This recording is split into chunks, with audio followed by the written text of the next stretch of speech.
Hello friends, अगर आप cat aspirant हैं तो 6 to 12 मंथ स्ट्रैटेजी क्या है फॉर ए मीडियोकर स्टूडेंट, मतलब एवरेज स्टूडेंट के लिए 6 to 12 मंथ स्ट्रैटेजी क्या हो सकती है, इसके बारे में आज हम बात करते हैं।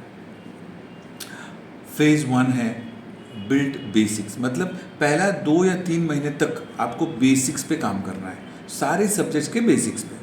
ठीक है, तो पहला सब्जेक्ट है आपका VRC, जिसमें आपको क्या करना है, रीड डेली 1 आवर, 1 घंटा रोज रीडिंग करना है। आपको क्या रीडिंग करना है, इयॉन एसेज पढ़ना है, एडिटोरियल्स पढ़ना है।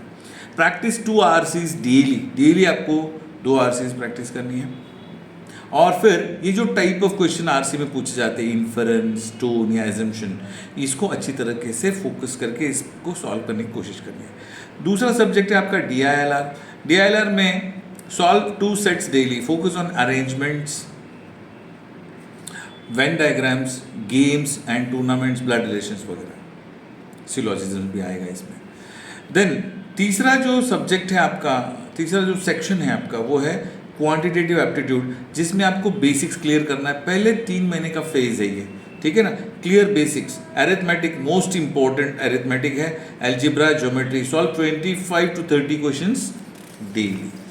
ठीक है फ्रेंड्स, उसके बाद फेज 2 आएगा आपका sectional test, next 2 to 3 months. अगला 3 महीने का जो फेज है उसमें हमको सेक्शनल टेस्ट सॉल्व करना है, मतलब आपने अपना बेसिक्स क्लियर कर दिया, अब हर एक सेक्शन वाइज आपको क्वेश्चन सॉल्व करना है हर सब्जेक्ट के लिए।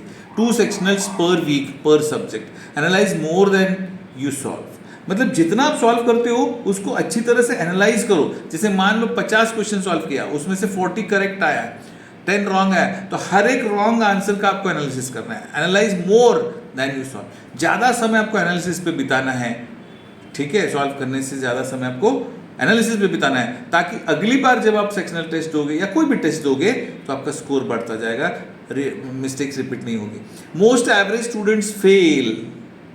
Maintain an error notebook, maintain जो भी एरर आप कर रहे हो ना, वो क्यों हुआ उसको नोट करके रखो। Most average students fail because they, बहुत सारे एवरेज स्टूडेंट्स फेल हो जाते हैं, क्यों? They don't analyse mocks, mock test का एनालिसिस नहीं करते, repeat the same mistakes repeat करते बार बार, एंड अवॉइड वीक एरियाज, मतलब वीक एरिया पे काम करने का उनको बोर होता है, कंटल आता है ना। इस तरीके से आपका 6 महीना बीत जाएगा। उसके बाद अगला 3 महीना जो है full length mocks, 3 to 4 months. Third phase में आपको क्या करना है, full length mock test solve करना है। 25 to 30 फुल मॉक्स आपको इस 3 या 4 महीने के पीरियड में सॉल्व करना है। 1 मॉक एवरी 3 to 4 डेज, हर 3-4 दिन में एक मॉक टेस्ट आपको सॉल्व करना है। Spend 5 to 6 hours analysing each mocks, हर एक मॉक टेस्ट का आपको पूरा डिटेल में, मतलब माइक्रो एनालिसिस करना है, हम कह सकते हैं। एनालाइज करो मतलब माइक्रो एनालिसिस करो। और दोस्तों, गोल्डन रूल याद रखना है आपको, improvement happens in analysis not in giving mock. सिर्फ मॉक देते जाओ ऐसा नहीं है, आपका इंप्रूवमेंट एनालिसिस की वजह से होने वाला है। इसलिए जितना भी मॉक टेस्ट दे रहे हो, हर एक मॉक का एनालिसिस करके फिर दूसरे मॉक पे जाओ, स्कोर बढ़ता जाएगा। एनालिसिस करो, फिर तीसरे मॉक पे जाओ, ऐसे करते करते आपका स्कोर बढ़ता जाएगा। All the very best, thank you very much.